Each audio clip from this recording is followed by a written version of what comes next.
Senate Committee on Banking, Housing, and Urban Affairs will come to order. Welcome to our witnesses. This hearing is in the hybrid format. Our three witnesses are in person today. At least one of our committee colleagues may attend from their offices, and we have continued that and will likely for a good while. You can't open up a paper or turn on the news without hearing about housing, how much it costs, how hard it is to find. The headlines tell the stories. The housing shortage isn't just a social crisis anymore. Why high housing costs could keep climbing. High costs spur more baby boomers to find roommates. What's up with the crazy housing market? That's just headline. Those are just headlines in the past month. It's not a new problem. Wages haven't kept up with the cost of housing for years and years. This country hasn't done enough to produce the housing we need. From 2000 to 2015, 23 states, about half the country, fell 7.3 million homes short on housing production. This shortage, of course, makes housing more expensive. Congress hasn't done its job for years. It was just last year that we hosted in this committee the first hearing on the state of housing in America in nearly a decade. One of the first things we did after I took the chairmanship. We talk about housing so much because it's the foundation of everything else in our lives. Where you live determines so much about your life. Where you work, where your children go to school, where you do your grocery shopping. It eats up the biggest chunk of most people's paychecks. Matthew Desmond, the author of Evicted, says the rent eats first. When housing costs go up, it means less money left over for groceries and gas and school supplies and prescription drugs. For a lot of families, it means crippling stress at the end of each month. How do I pay my rent? After I pay my rent, do I pay my electric bill or water bill or internet or daycare or pay off the credit card or make a payment on the credit card, more likely? For years, the market hasn't produced enough housing that working people can afford. Home health aides and nursing assistants and restaurant workers working full-time have long been paid too little to afford even a one-bedroom apartment, let alone fulfill the dream of actually owning their own home. Meanwhile, young aspiring home buyers have long faced insurmountable barriers to home ownership. They're crushed by student loan debt. Black and brown families' parents were denied the dream of home ownership or had it ripped out from under them by predatory lending and can't help them with the down payment as many kids have been able to be helped. Over the past 2 years, with low rates making monthly mortgage costs just a little more affordable, some of these families thought that maybe, just maybe now was a chance to buy a home. But they found themselves competing with wealthy borrowers for too few homes. Often they weren't losing out to a family with a little more money. They were outbid by Wall Street investors from out of town paying in cash.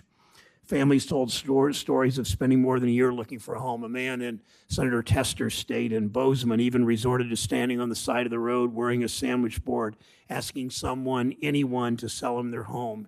He'd put in 18 unsuccessful bids. There was just nothing to buy. And now with home prices rising to record levels and mortgage rates going up, homeownership's increasingly out of reach for renters hoping to lock in a steady monthly payment, find stability, build wealth. Recent cost increases have priced an estimated 4 million families out of home ownership. These are families who will now be renting in a rental market that was already too tight. Median rents in May topped $2,000 a month. That's if you can find somewhere to live at all. Bidding wars that used to be limited to home buyers and in hot housing markets are now breaking out between renters and communities from Chicago to Port Orange, Florida, who are just trying to find a place they can afford. This exacerbates the wealth gaps we already had, put first-time homeownership further out of reach, especially for families of color. Because while millions of existing homeowners already have 40 times the wealth of the average renter, saw their wealth skyrocket as home values rose, renters, again, disproportionately people of color, fell further and further behind. We have underinvested in housing and communities for decades. Now we see the consequences. A recent report found a shortage of 3.8 million homes nationwide, double the shortfall we had just 10 years ago. Not a single state has enough homes to meet its family's needs. Unless we act, it's tough to see how renters, whether or not they want to buy a home, will ever catch up. The answer is clear. We need more housing. We need more housing available to buy from the millions of homeowners just starting out. We need more housing for renters, especially those with the lowest income. Our committee members are leading efforts to find solutions. I'd like to mention a handful of them. Senator Van Hollen has a bipartisan proposal with Senator Young to expand support for renters with the lowest incomes because we know the market doesn't build housing they can afford.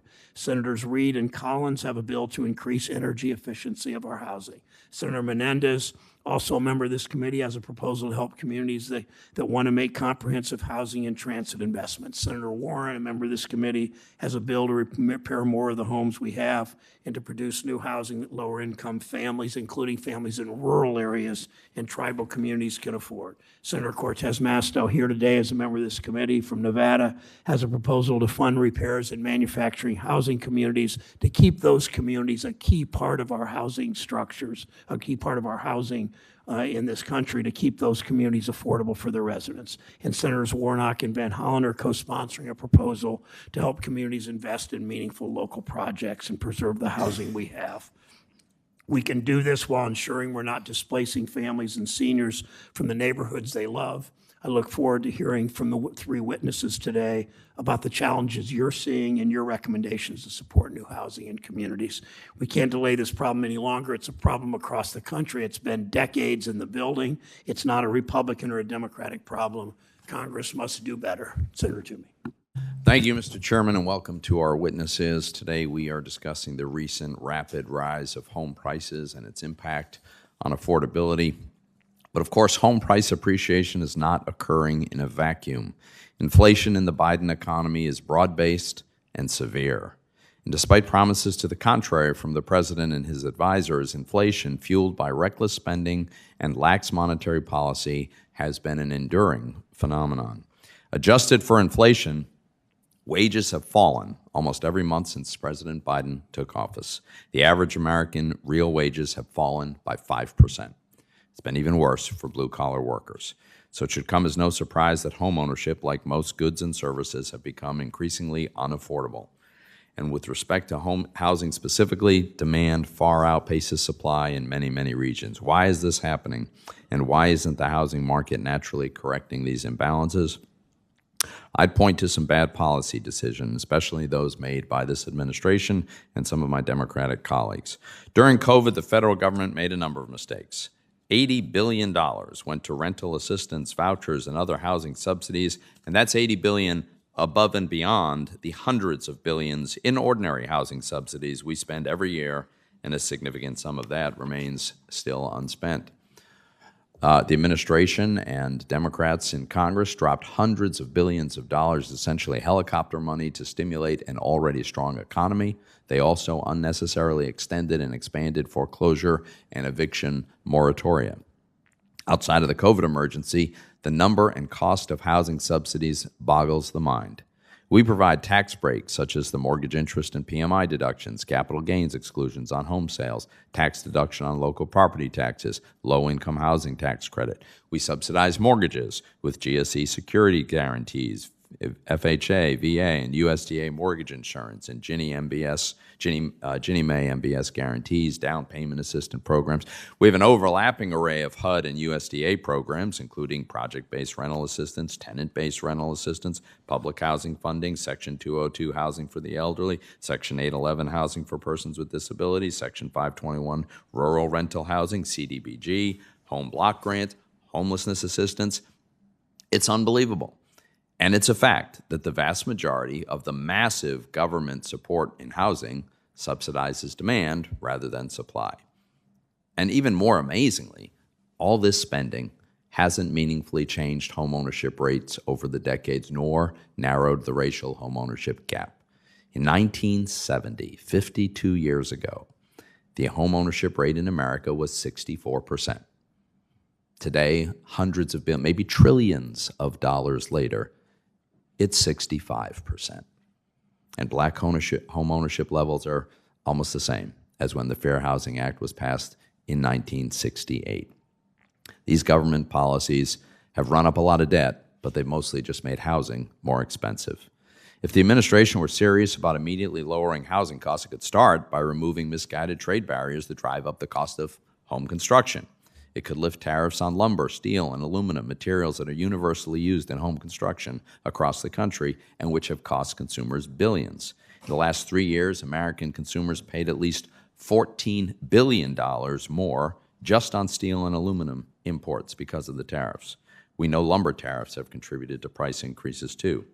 Unfortunately, the administration is continuing to promote a reckless spending agenda that'll make soaring housing costs even worse.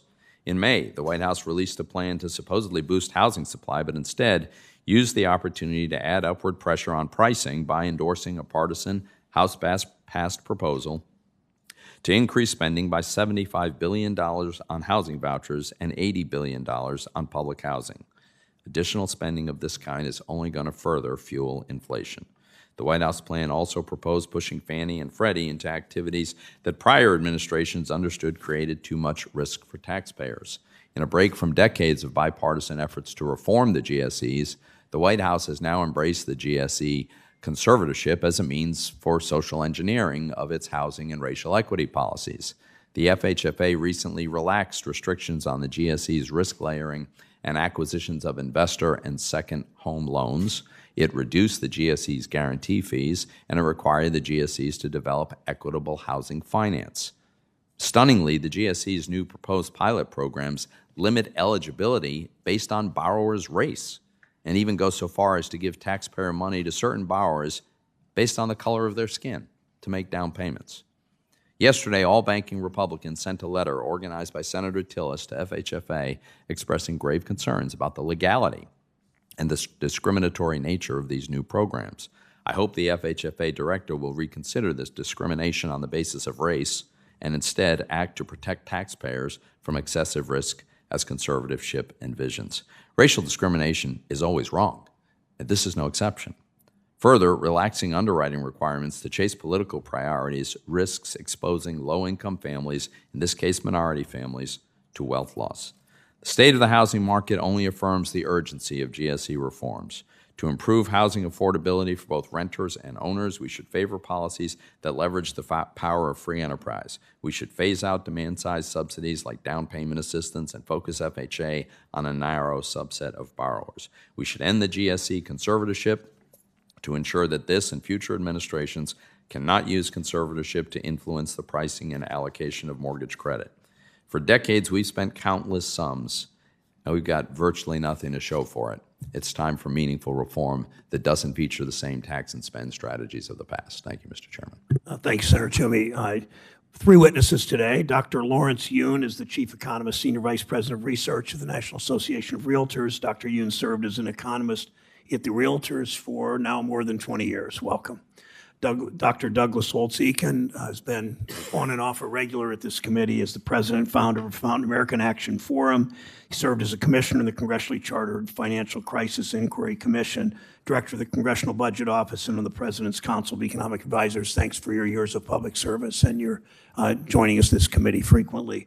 Ms. Peggy Bailey is also a familiar face, the Vice President for Housing Policy at the Center of Budget and Policy Priorities. She recently returned to CBPP after serving as a senior advisor and rental assistance at the Department of Housing and Urban Development. Thank you for your public service and for joining us today. Begin with Dr. Yun. Welcome. Chairman Brown, Ranking Member Toomey, members of the committee, thank you for inviting me to testify at this hearing. I am Lawrence Yun, Chief Economist and Senior Vice President of Research at the National Association of Realtors.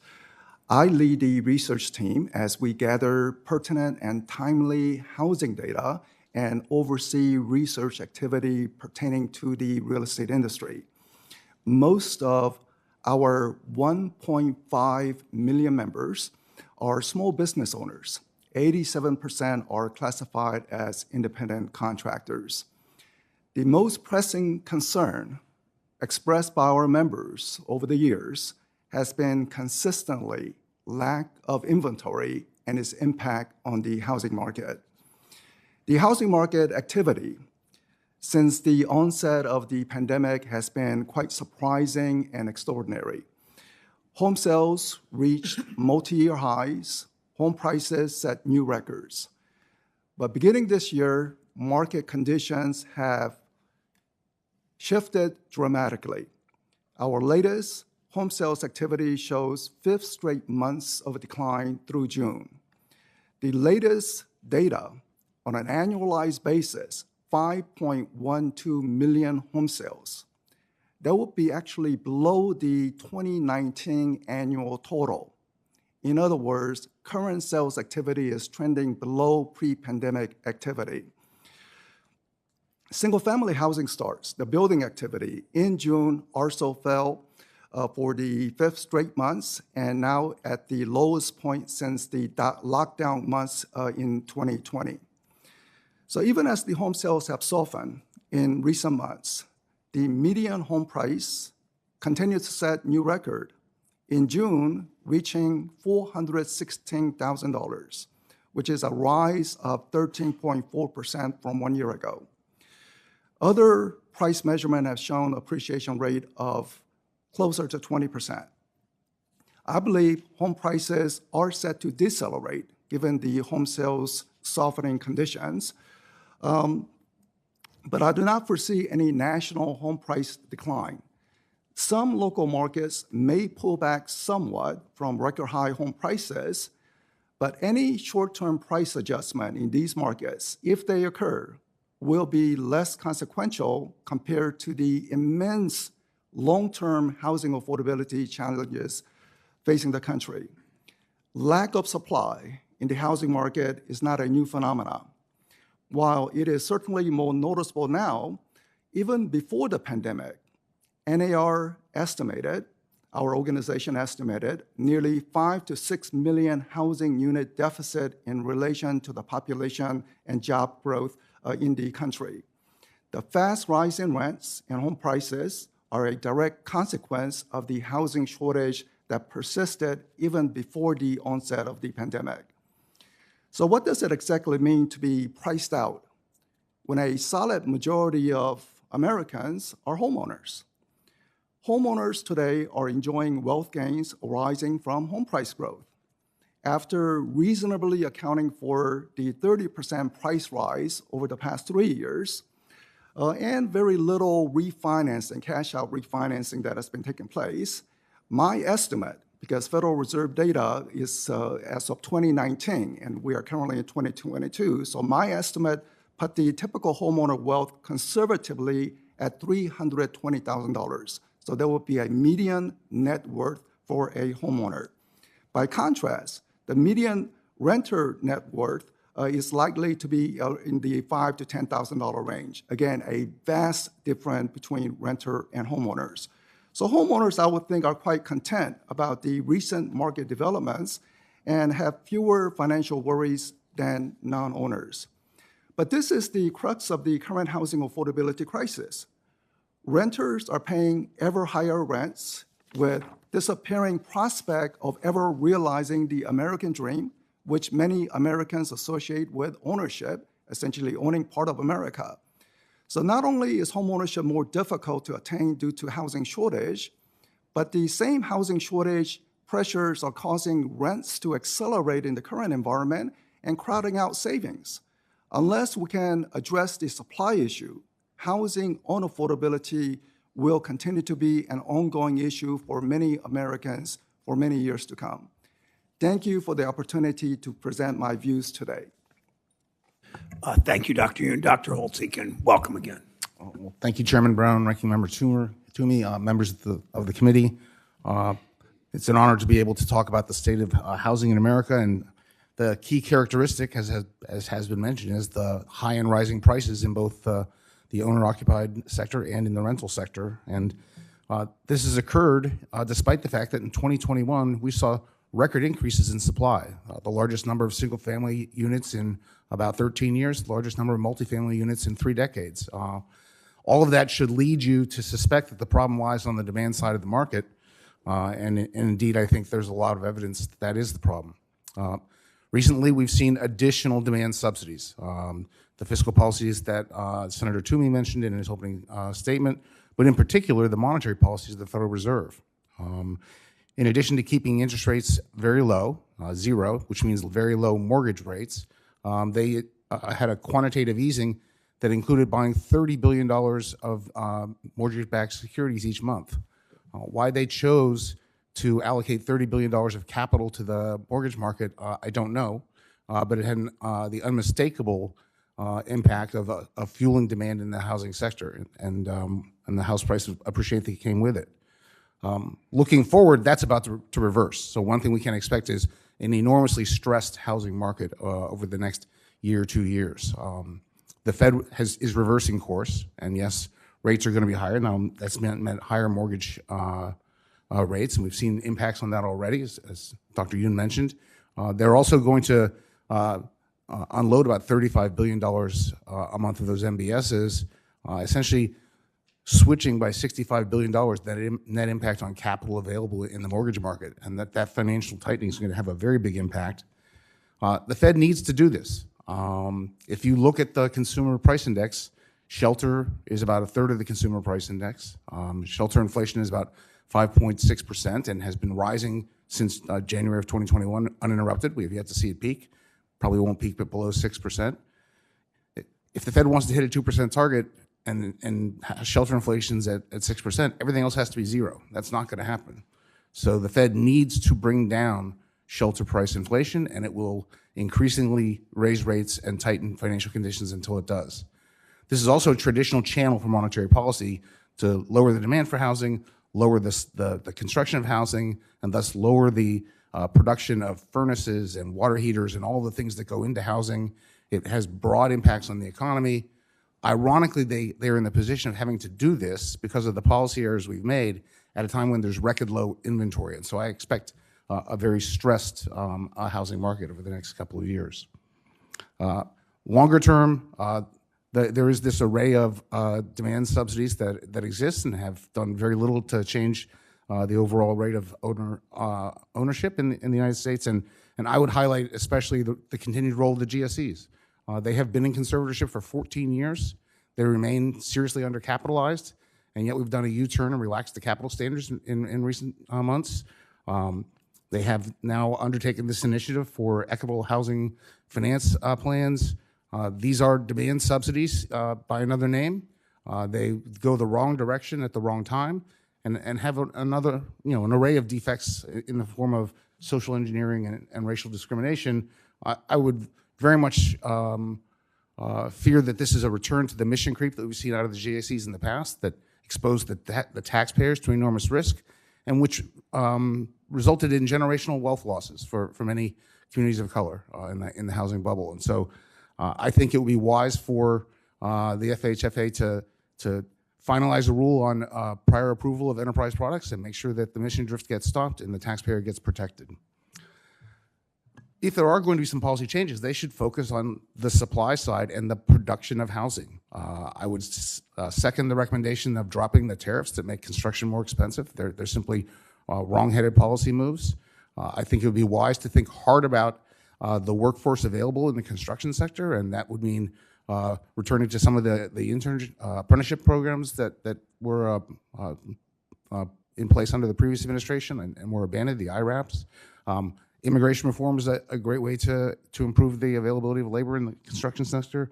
That should be on the table, and it'd be wise to pare back any permitting obstructions and other unwanted land use restrictions at the local level in order to increase the supply. And so I thank you for the chance to be here, and I look forward to your questions. Thank you for being here. Ms. Bailey, welcome. Thank you for joining us. Thank you. Chair Brown, Ranking Member Toomey, and members of the committee, thank you for the opportunity to testify before you today. My name is Peggy Bailey. I'm the Vice President for Housing Policy with the Center on Budget and Policy Priorities, a nonpartisan policy research institute. The nation's most pressing housing problem centers on the millions of people with low and extremely low incomes who are not able to afford stable housing. Several factors contribute to this problem. First, we obviously lack sufficient supply of affordable rental housing. Data show that over the last 18 months, we had a housing development boom. However, this boom may have plateaued and isn't enough to overcome the existing rental housing deficit. Plus, without federal and state intervention, these new units will largely be unaffordable for people with low and extremely low incomes.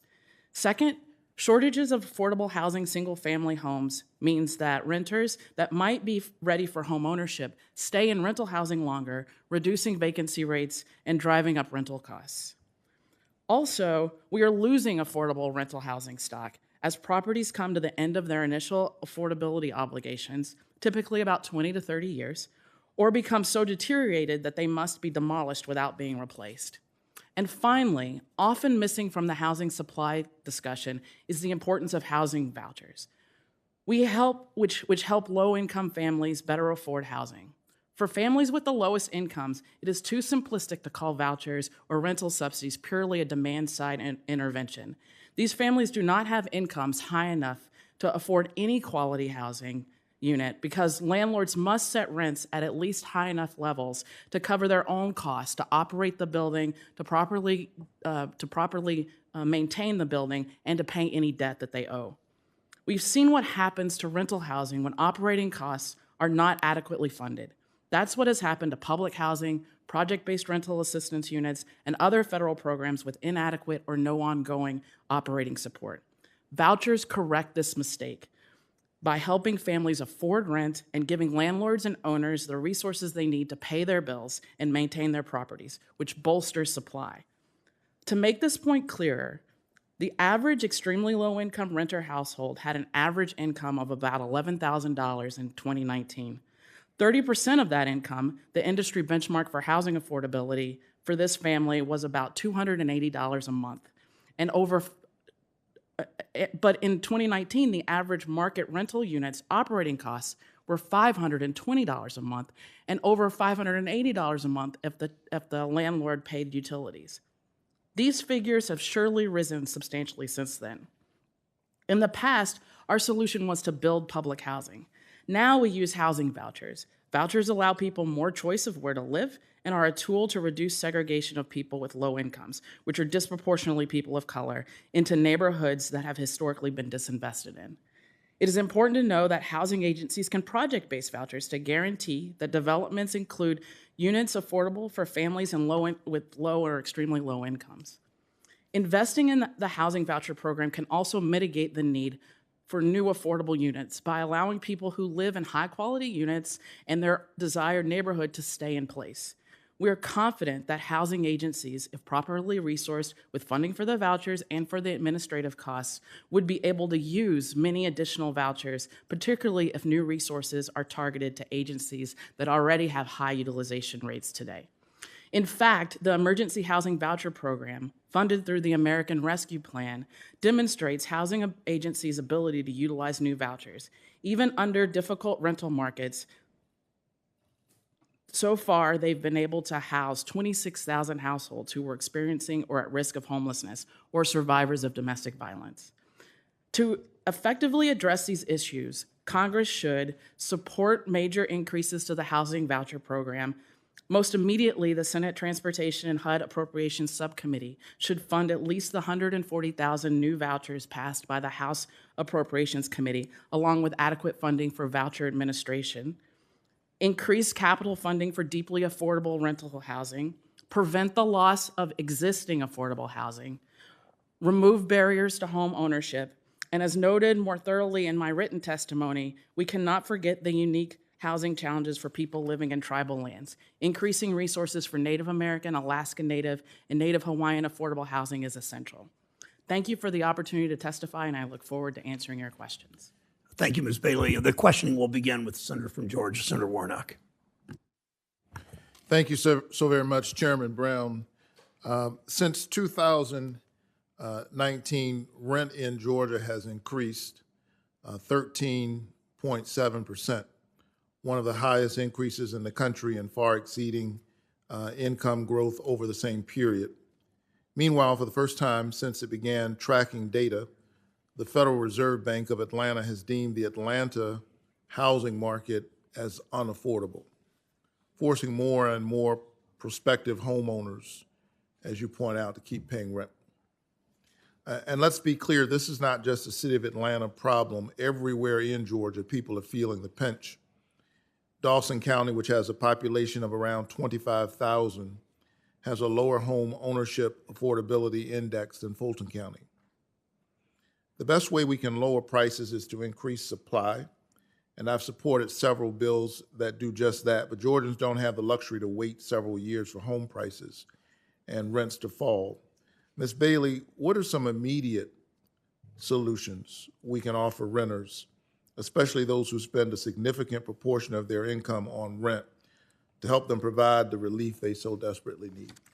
Thank you, Senator, for that question. The most immediate thing that we can do to help renters is to provide rental assistance, mainly through the Housing Choice Voucher Program. That can immediately give renters the relief that they need to be able to afford the other things that Senator Brown mentioned in his opening statement: food, transportation, clothing, school supplies. That giving someone a housing voucher will allow them to only pay about 30% of their income toward their rent, so that it frees up more income for other needs. Do you think that offering tax cuts to rent-burdened individuals might be helpful? Tax credits can be helpful to renters. Being able to give renters more cash to just be able to pay their basic bills can be more helpful. Okay.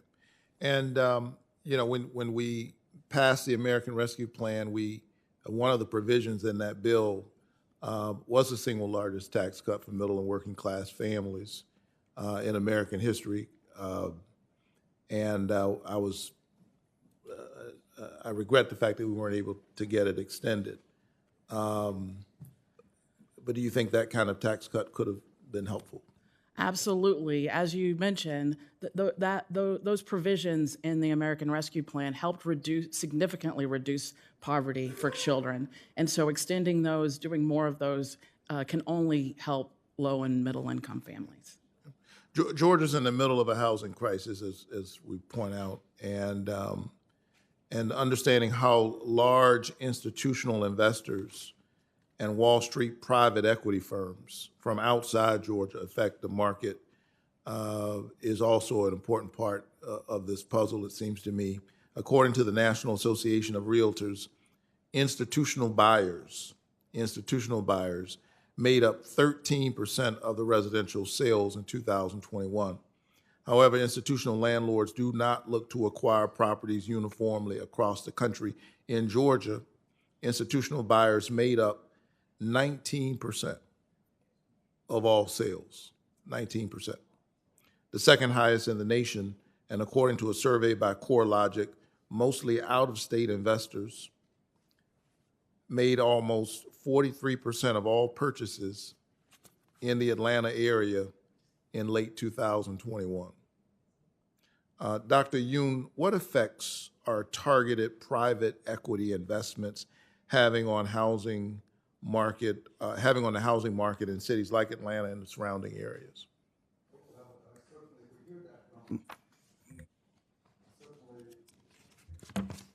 Certainly, we hear that from our members in Georgia Realtors, that institutional buyers are coming in and essentially pushing away first-time buyers, especially those requiring first-generation buyers, such as taking out an FHA mortgage or VA mortgages. They have very little chance. And furthermore, it changes the dynamics of the neighborhood, where you have a distant landlord overseeing rather than having homeowners who are deeply rooted into a community. What data do we need to fully understand how institutional investors are influencing our housing markets? So the data collection is very important. So the 13% institutional buyers you refer to certainly are people who are buying that may be upgrading it in order to sell, but there's also people who are permanent corporate landlords. And I think that's where the concerns are expressed among our members, where it's just essentially leading into more renter nation rather than giving opportunity to buy a home for people who are of more moderate income. Right. I think that we need research to effectively understand how private equity is impacting markets in Atlanta and Georgia, all across the country, and I look forward to introducing legislation very soon to address that very issue. Thank you so much. Thank you. Thank you, Brother Chairman, for letting the most junior member of the Senate go first. Thank you, but not junior in wisdom. Thank you, Senator Warnock. Senator Toomey's recognized. Thank you, Mr. Chairman. Dr. Holtz-Eakin, let me follow up on a point that you made, and actually I think that Ms. Bailey touched on this point, which is that in recent years we actually have seen a big surge in supply, and is that the data suggests that is true about both single-family and multifamily housing? Correct. Yeah. So it seems to me that, especially given in light of that fact, and when you look at the prices across the whole economy, I mean, a lot of the price escalation is probably a reflection of the general inflationary environment we're in. Correct. Does that make sense? Right? Yes. And as you point out, the Fed made it a particularly egregious error in my mind by choosing to allocate credit in the mortgage space where there was no problem. It's not as though the mortgage market wasn't functioning. And for months and months and months, arguably over a year after we were well past the crisis, they kept pumping money into subsidizing mortgages, which lowered the rate of mortgages relative to where they would otherwise be, at a time when the housing market was clearly overheating, as the economy was generally. But it certainly seems as though we still need more supply. And you touched on a few of the factors that seem to be contributing to higher costs and holding back supply, material costs, which I mentioned. Agreed. Permitting and land use, which in some cases restricts the ability to build new homes, a labor shortage. Could you elaborate at all on, what's holding back the supply that the market seems to be looking for? I don't think any single one of those issues stands out as the key. It's the combination. There are just too many impediments to finding suitable land, building the density necessary. If you've got an urban area and you need to produce affordable rental units, and finding the workers to do it. And those problems exist across the economy. Right, and they don't go away with the wave of a wand. No. So we've gotten a kind of a surge in supply, but it's probably not realistic to think we're going to have this massive boom. I just want to ask. Can I emphasize one thing? Go ahead. I mean, people love to solve this problem quickly. That would be great, but to solve it quickly requires an enormous residential construction boom, which is exactly the wrong thing for the economy right now. So, thinking short-term fixes is not the solution. You have to put in place a long-term strategy. So the other thing that I'm concerned about is further demand-side subsidy is going to make the pricing problem worse. Agreed. I think of the analogy that comes to mind is what we've seen in higher education for years. With all good intentions, there's all kinds of federal programs that have subsidized higher education. And what have we seen? Skyrocketing costs in higher education. Long before inflation occurred generally in the economy, it was happening there because the federal government just kept throwing money at it. And yet we see all these proposals for further demand-side subsidies.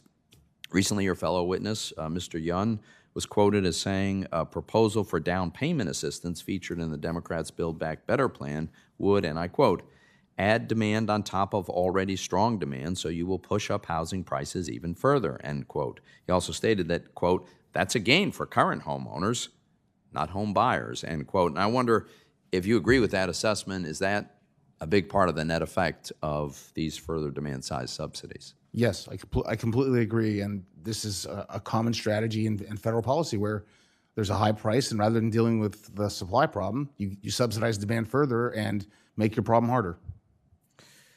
And then with respect to the FHFA, we've seen this new requirement that the GSEs submit this Equitable Housing Finance Plan, which is meant to promote housing equity. The plan, as I understand it, proposes subsidizing down payments and other mortgage costs, such as appraisals and title insurance, on the basis of race.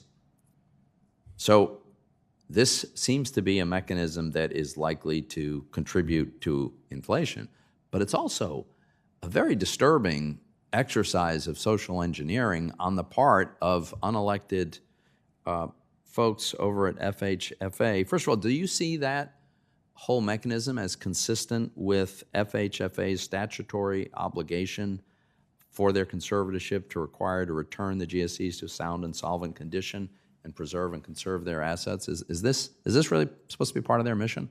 No, it's not. And after 14 years, they're still not adequately capitalized, and they're now expanding the credit box in many ways, and they will, as a result, be at greater risk of losses. And that's exactly the wrong direction for the FHFA to take them. All right. Thank you, Mr. Chairman. Thank you, Senator Toomey. Senator Tester from Montana is recognized. Yeah, thank you, Mr. Chairman. And I don't think Montana's an outlier here. I mean, I think just about everywhere in the country there's housing shortages. In the faster growing areas, it's come to the point where we have teachers in Montana that either don't take the job or live in a KOA campground because the houses are just too unaffordable. This is occurring because, of course, demand. We got a lot of folks from Texas, got a lot of folks from the coast that are moving into Montana, which would make me think that there would be houses for sale in Texas and in San Francisco and LA and those kind of places, but I'm not hearing about any housing surpluses there. Dr. Young, could you give me at least a little insight as to what the hell's going on and why 1 month we have housing surplus and then 6 months later we have not near enough houses? Well, on any economic data, particularly on housing, there could be some volatility on the month-to-month movement part. But if one looks at the longer-term trend, what one finds is that in the aftermath of the terrible foreclosure crisis of 15 years ago, home builders, especially the small home builders, really never came back to the market. And consequently, there has been a decade of underproduction across the country in relation to the population growth. So if you are not producing houses while the population is rising, then we have a shortage. But this shortage continued to intensify with each passing year, and consequently, nation as a whole, we estimated that there were about 5 million housing units short. Apartments, single family, you name it, we were short. So that's why we have a housing shortage in Texas, California, Montana, because we have simply not built enough. Now, in relation to the recent trend that you are observing, people from Texas moving into your state, so there was a housing shortage in Texas. So maybe people who are moving to Montana, that is creating the demand in Montana, causing a housing shortage in your area. But people who are leaving Texas, that's a small drop in the bucket compared to the housing shortage that they are currently experiencing. So Senator Toomey and I disagree once in a while, but every once in a while we agree too, okay? But one of the things that's obvious to me is the fact that we got a problem. It is having some major impacts on economic growth in the small towns because there's no place for workforce to live. There's no place for entrepreneurs to live. Doing the right thing is important here. We don't want to exacerbate the problem. We want to make it better. Dr. Holtz-Eakin said we need a long-term plan. I got 2 minutes left. I don't want you to spend 2 minutes on the long-term plan, Doctor, but could you give me a little insight of where, this problem will fix itself, but it may take 30 years. I don't know that 30 years is particularly good for businesses that, by the way, have a hard time under the best of circumstances. So could you give me just a little insight into what should be in the long-term plan that actually would result in more houses on the market? I think that broadly, you want to take the dollars that are being currently devoted to demand subsidies, the long array that Senator Toomey mentioned in his opening, and channel those toward things which would genuinely expand the production, the physical production of housing, including providing, in some cases, the land necessary. I saw something yesterday that the federal government owns 40% of the land in California. Land is the scarce good in the California housing market. They might want to supply some land to the housing market. What about and so what you're talking about is investing in workforce training? Is that part of the deal? I don't think we need a big new workforce training program. We have workforce training programs. I think we need to think hard about our immigration strategy and have it work as a tool of economic policy. I'm happy to expand on that at some other time. And I think we had some really promising apprenticeship programs that were started under the previous administration that have been abandoned. These IRAPs, which were very popular and could be deployed across different sectors of the economy. Those I think would be promising ways to go. Ms. Bailey, in the little time that I have left, from a rural perspective, what would you view the state of housing in rural America, and is it markedly different than in urban America? I appreciate that question, and it's really important to have a focus on rural America. I think that the issues are related and some but need to be addressed in a different way. Because it isn't necessarily the case that we should build a 100 or 200 unit building in rural America. What we need are things like manufactured housing and tools to be able to finance smaller projects to exist throughout a community, so that it blends in with the rest of the community, and we can address the housing need in rural America. And the low-income housing tax credit isn't designed right now to be able to do that. The properties that the low-income housing tax credit fund are usually larger. So we need tools like what President Biden included in his FY23 budget, the $50 billion in supply that would allow for smaller projects to be able to be financed so that they don't rely on the low-income housing tax credit and they don't need as many pieces of the capital stack to be created. All right, thank you. Thank all three of you. Appreciate you being here. And thank you. Thank you, Senator Tester. Ms. Bailey, thank you, and I appreciate what you said about manufactured housing. Let's dwell on not necessarily that, but just demand generally. We've seen reports that housing starts are up, but a $3,000 a month apartment in Washington doesn't help a low-income resident in East Cleveland. What kind of housing you're building and where, obviously, those things matter.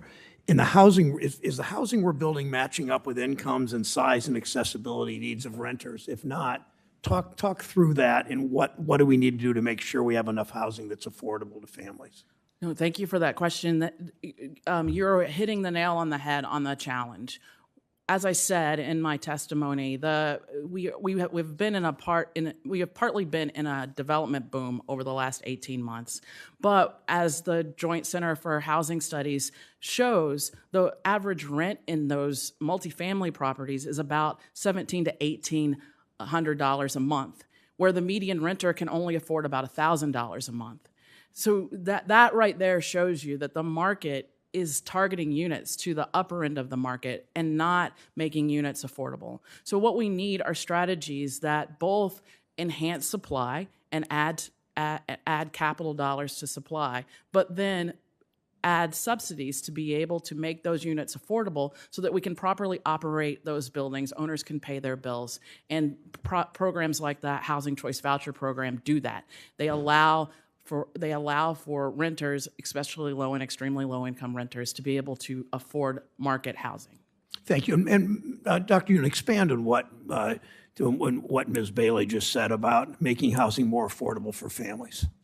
Certainly, the supply is required, and I know it's not a one-year solution, but we also have to combine the rental subsidy with the long-term supply solution. If one looks back in the U.S. history, there were times when we encountered a recession, and then we came out of the recession. Often when we came out of the recession, it was due to the housing production, building more apartments, building more single-family home. The recent Great Recession was a little different because housing market came slowly. The building activity came slowly with the small mom-and-pop builders really not re-entering the market. So if we look at it in the past, we had a tremendous amount of economic boom as we built more homes, whether it's an apartment, single family, certainly it creates jobs, add to the economic impact, and certainly it would lessen the pressure on the housing costs, whether on the rent side or on the home prices. So, I think it's something to address that we need to boost supply. And then, of course, we have to address the short-term needs on the demand subsidy for people who are in that difficult situation. Thank you. Continue on that, Dr. Yoon. We know the Fed's raised interest rates 3 times so far this year. They may do it again, people expect. Discuss what rising interest rates meant for homeowners in terms of their monthly costs, and then if you can, estimate how many people do you estimate this might push out of the homeownership market, and what effect does it have in the rental market? So you combine the impact of the higher prices along with higher mortgage rate currently prevailing versus what it was just 1 year ago, or even December of last year. We estimate that monthly mortgage payment on a typical home in America has risen by close to 50%, 48%. Just consider, something and what people find very dear, trying to purchase a home, it has risen by 48% in our estimation from the changes in prices and mortgage rates. That's the monthly payment goes up then. Monthly payment for new set of buyers. Now, for existing homeowners who locked in, of course, their monthly Not the payment price is house, but the monthly payment. Yes. Okay, got it. What effects that have on the rental market then? So naturally, we are seeing the home buying demand soften, which means that people who thought they had a chance to buy a home essentially being locked out, they have to renew their lease, and now we are seeing rental demand rising, which now is leading to rent acceleration. The official government data is showing rent rising about 5%, but many private sector information is saying rents are rising even faster than that. So right now we are in a very low vacancy rates for apartments, and consequently the rents rising, heavy burden for renters. Ms. Bailey, you want any additional thoughts on that? Only that to just put a point on the fact that this is extremely important issue for extremely low and low income families, that they feel the pressures the most, which leads to housing instability for them, including homelessness. So pushing someone who was on the verge of buying a home back into the rental market or staying in the rental market, and the pressure that puts all the way down to lower income renters. Exactly. Okay, thank exactly. you. Senator Haggerty of Tennessee is recognized if you're ready. Karan, thank you very much. Sure, of course. And to our witnesses, thank you.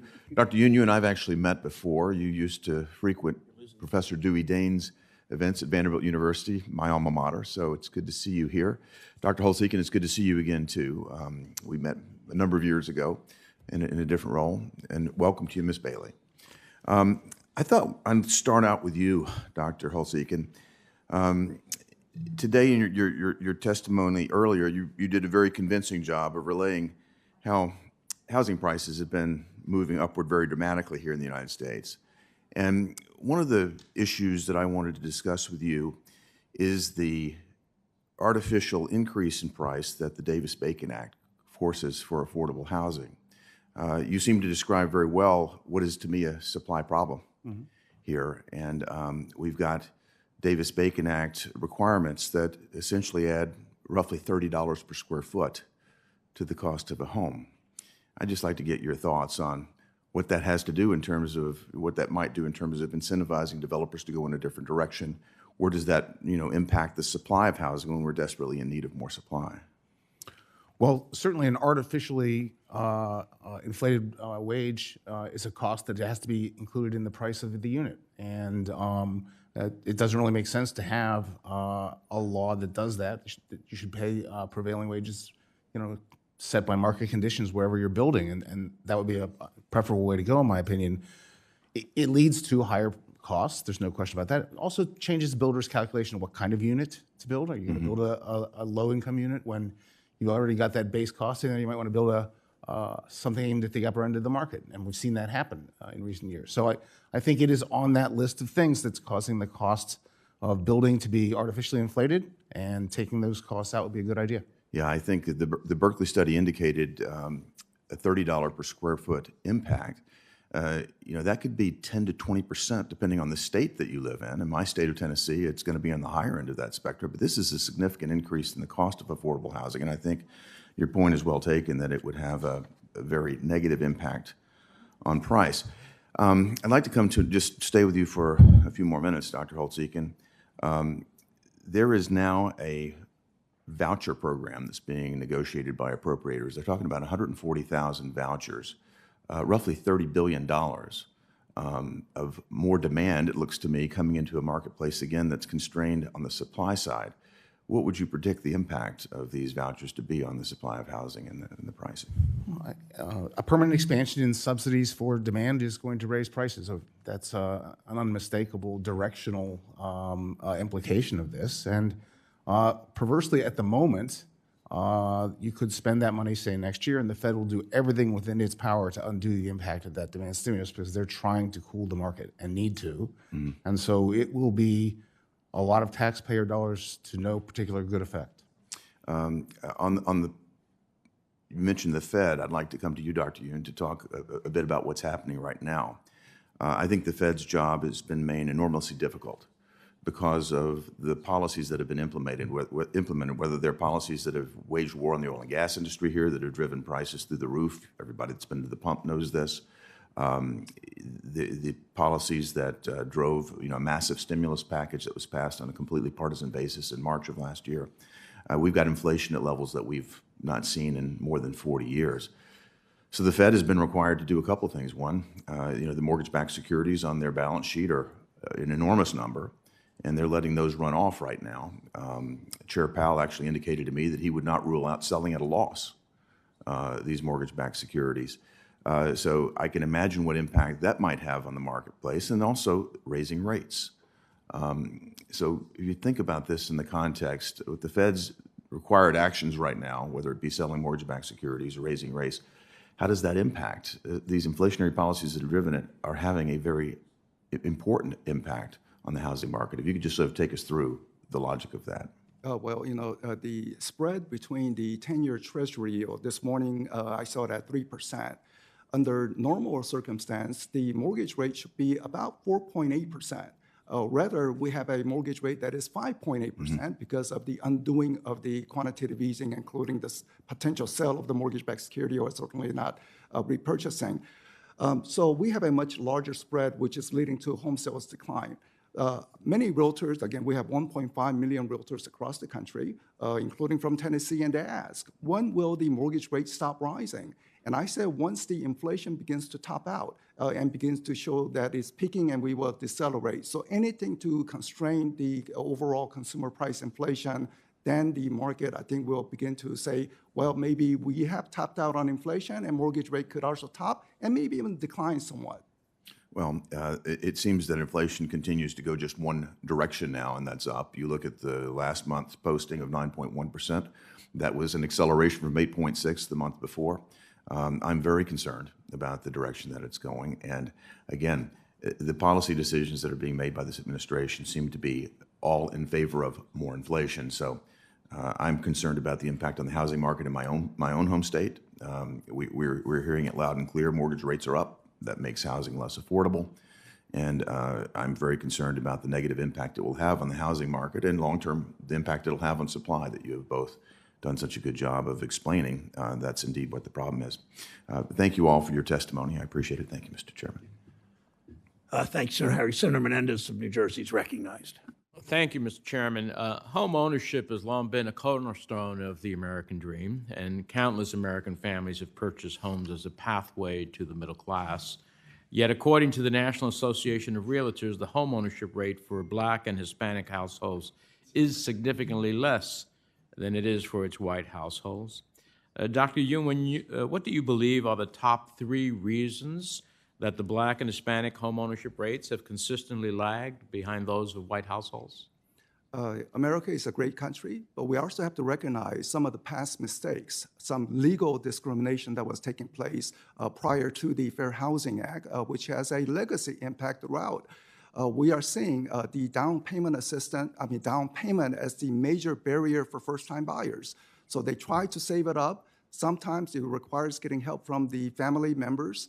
And due to the past situation, that sometimes you have the members of minority households who are less able to get assistance from family members, which then places the others at an advantage, or one group at an advantage over the other. So down payment assistance is very important. One has to also look at the proper credit underwriting standards. Is there something that is preventing minority households from able to get a mortgage given other circumstances? I like the ideas of, say, changing some credit scoring models who have demonstrated the financial responsibility of paying, say, rents on time, utility bills on time. Well, certainly they will be in a much better position to take on responsibility for home ownership. And finally, it's about the supply. Lack of supply means home prices zoom up. So even as people's income rises, if prices rise even faster, that will be a major barrier to... I appreciate that answer. I would add that federal lands and policies created racial segregation, a dual credit market, institutionalized redlining, and other structural barriers that some of which you've mentioned that contribute to the differences between the rates of ownership. What has not been mentioned is how property tax assessments have contributed to lower Black and Hispanic home ownership rates and how this has worsened the racial wealth gap. It's well established by historians such as Andrew Call at the University of Virginia that Black and Hispanic households have been subject to higher property tax assessments than their white counterparts. Higher property tax rates inflict a double penalty on homeowners. I'm sorry, I can't hear myself. I'm sorry. Higher property tax rates lead to lower home values, making Black and Hispanic homeowners more vulnerable to tax foreclosure and tax sales, and that's by design. Being taxed more for less limits the ability to build wealth through home ownership. Annual overassessment eats away at Black and Hispanic homeowners' income and wealth yearly. And when their neighborhoods become gentrified, their property values suddenly and rapidly increase, leaving them vulnerable to foreclosures, liens, and sales if they're unable to pay their increased property tax bills. So the state and local property tax deduction, which we commonly refer to as SALT, is the only deduction in the tax code that allows homeowners to deduct their property taxes. Thus, SALT deduction is essential for encouraging and preserving home ownership and wealth for Black and Hispanic homeowners, especially for those that are overassessed. That's one of the many reasons that on Tuesday, the NAACP passed a resolution to support lifting the Trump 10,000 SALT cap. Now, this has been a favorite target of my Republican colleagues since Ronald Reagan's presidency. They argue that SALT is an unfair tax break to the wealthy, but that argument completely ignores all context. Republicans want to get rid of this deduction because they want to create an environment where states and local governments are forced to cut taxes, defund public education, privatize public services, and adopt fee-for-service models of government. They want to ignore that SALT is an essential driver in how states and municipalities pay for education, health care, public welfare programs, transportation, and public safety. And that even though students, patients, residents, and employees may not claim the SALT deduction themselves, they benefit from SALT. These factors can't be captured in a distributional analysis. That's what makes SALT so different. That's why in 1984, an entire coalition of states, governors, counties, mayors, unions, and organizations came together to push back against its elimination by President Reagan. That's why the same group came together in 2017 with the unified support of all Democrats. So this is not about rich or poor or coastal elites. This is about who gets to benefit from the American dream, purchase a home, and build wealth. This is about who is entitled to hold on to that wealth and pass it to the next generation. And this is about getting to and staying in the middle class by owning a home, attending a good school, and having access to good public services. And I just wanted to use this hearing to drive that point, Mr. Chairman. I have other questions which I'll submit for the record. Thank you, Senator Menendez. Senator Warner from Virginia is recognized from his office. Thank you, Mr. Chairman. And again, thank you for holding this hearing. I know a lot of us are very interested in this issue, and it's kind of a 1-2 punch with the hearing that we were jointly together on yesterday in finance. And I want to repeat some of the things said there yesterday. One of the things I think we've discovered in this, and COVID drove home, enormous challenges in our country around racial wealth gap. And depending on the survey, racial wealth gap between Black families and white families is as much as 10-to-1, maybe down to 9-to-1. But the biggest driver of that racial wealth gap is not even anymore as necessarily job opportunities or educational background, but it increasingly is about home ownership. And we saw disproportionate relief during COVID, for example, under the PPP program that went to white-owned businesses rather than Black-owned businesses, or rather than women-owned businesses, not necessarily because the banks were bad, but because they community banks work with their traditional customers. And I was very proud of the fact that Chairman Yu and Senator Crapo and very big bipartisan group, Senator Van Hall and I, we worked with actually the Trump administration and got $12 billion for CDFIs and MDIs, again, on issues of access to capital. One of the things that I've worked on with Senator Ossoff and Senator Warnock and Senator Van Hollen was a proposal that I hope I'd like the panel to comment on, which is the LIFT Act, which says if we're going to address racial wealth gap in a fair way, one approach would be to look at first generation, first time home buyers. So anyone, this would be available to anyone. That definition would actually drive about 60% people of color because they don't have the same level of home ownership as majority communities do. Although in many rural communities, there's lots of white families that don't have any history of home ownership. And it would say that if you qualify for a traditional 30-year mortgage, and while we're supportive of down payment assistance, what we don't want to do is push people into homes that they can't long-term afford. If you qualify for that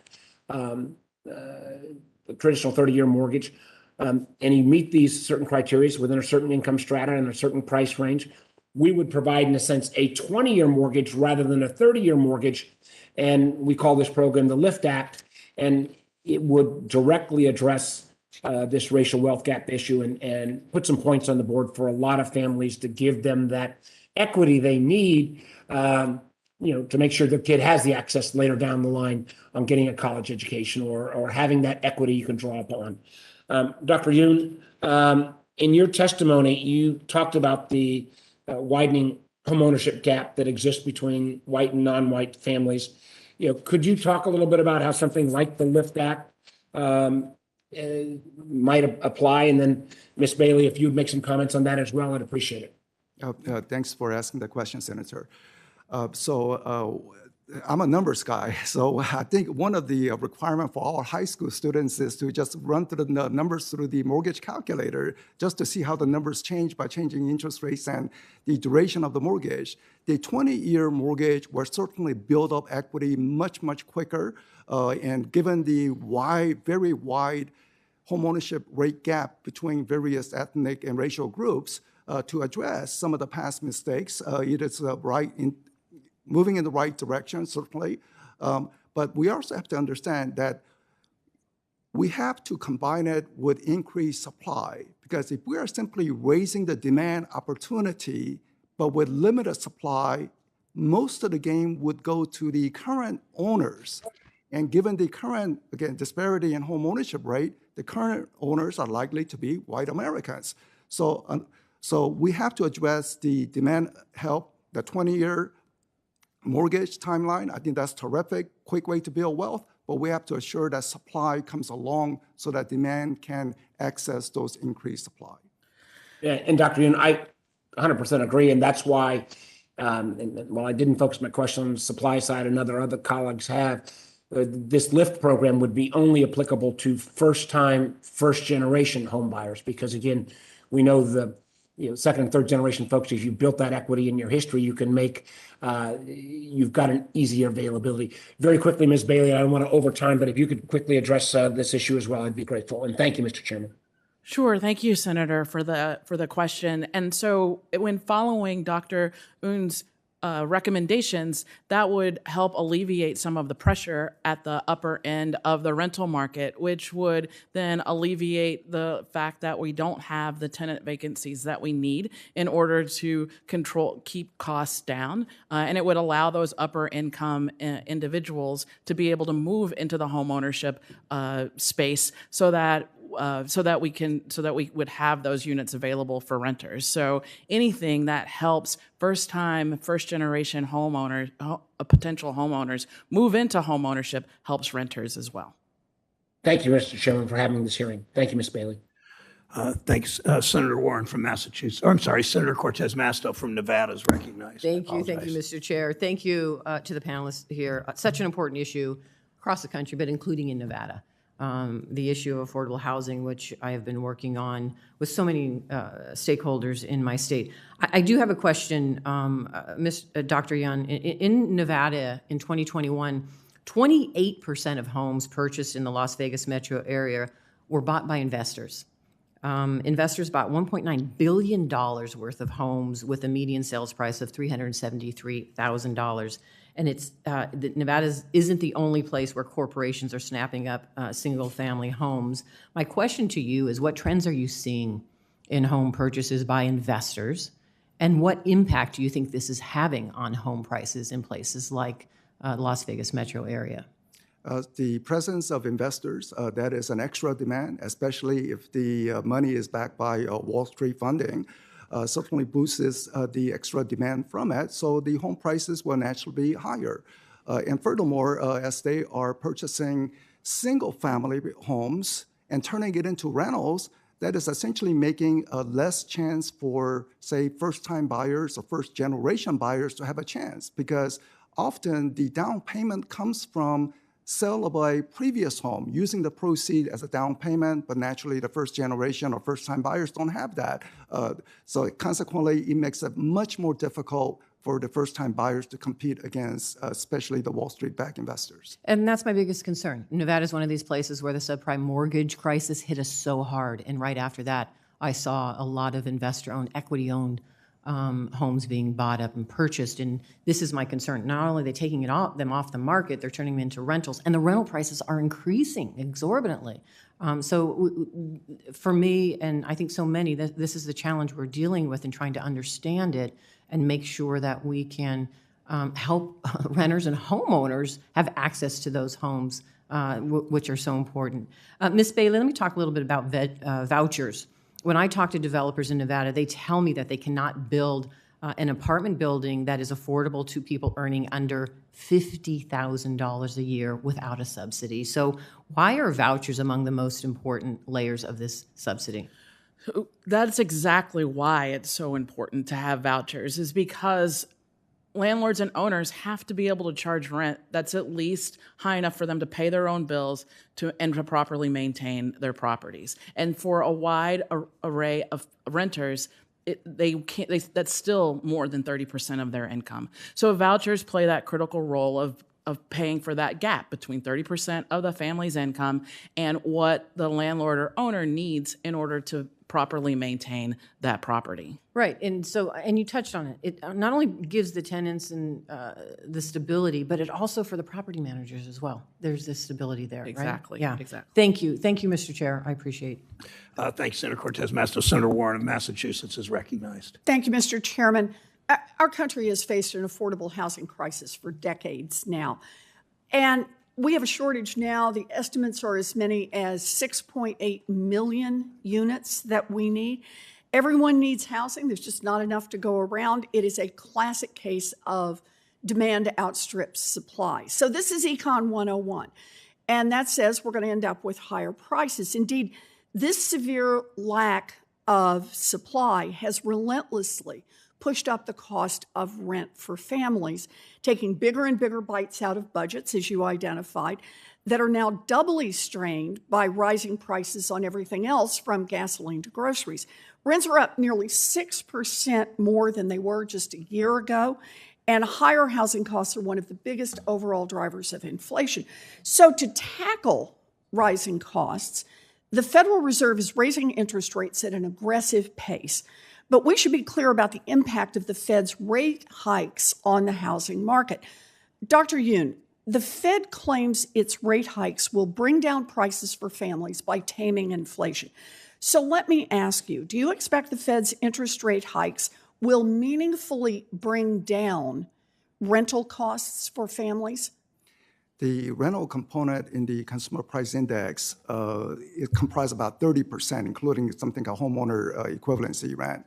Given that there will be fewer buying activity and more renters, rents will be rising. So in fact, one can say at least the rental component with higher interest rate, it will be rising even faster. So the Fed's actions on aggressive interest rate increases are likely to drive up the cost of rent. And as you say, that's about 30% Yes. of the inflation calculation.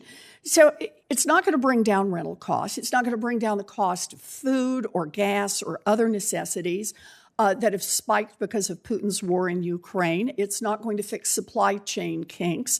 It's not going to stop corporate price gouging. But by increasing borrowing costs, the Fed's rate hikes will do two things. First, make it more expensive to build new housing, which dampens investment in construction and makes the housing shortage even worse. And second, make it more expensive for families to take out a mortgage and buy a home. The cost of a mortgage, as you've pointed out, has already doubled since last year. So, Dr. Yoon, people renting and buying homes are worse off when the Fed jacks up rates. But are there any participants in the housing market who are relatively better off under these conditions, like big investors and private equity firms? The multiple offers, intense multiple offers, were prevalent throughout last year. Now the multiple offers are far less occurrence, which means that people who are still in the market are able to grab property with much easy access. And certainly the corporate investors would be that category. And corporate investors, I take it, often are buying for cash? Cash buyers, which consequently makes it very difficult for the first-time buyer who need to take out a mortgage to compete. Right. So private equity firms, look, are buying in. They swoop up what little housing is available. They rent it out to families at a premium. In fact, in the first quarter of this year, investors purchased 1 out of every 5 homes that was sold, which is a national record. Ms. Bailey, if private equity and other big investors buy more of the housing stock, what do you expect will be the impact on rent prices on the families that are living in those homes? Thank you, Senator, for that question. I think that we can expect that rents will increase, putting more pressure on families' incomes and having them have to stretch their already thin budgets even further. The other thing, though, that often gets missed is that also can lead to gentrification of neighborhoods and displacement of families that live in those neighborhoods, which is also a challenge when equity firms purchase property. Yes, thank you. Yeah, the solution to bringing down housing costs for families is clear. Step 1, build more housing. And step 2, loosen big investors' grip on the market to make sure that it is families, not just private equity firms, that have an opportunity to buy a home. There's also a third step that the Federal Reserve Chairman, Jerome Powell, should take. Think twice before jamming through overly aggressive rate hikes that are only going to make the housing crisis worse. Thank you very much for being with us today. Thank you, Mr. Chairman, for holding this hearing. Senator Warren, that concludes the questioning, it looks like. Thank you to the witnesses for being here today and providing testimony. For senators who wish to submit questions for the record, those questions are due by the close of business 1 week from today, Thursday, July 28th. To our witnesses, per committee rules, we ask you to respond to any questions within 45 days from the day you receive them. Thank you again. With that, the hearing is adjourned.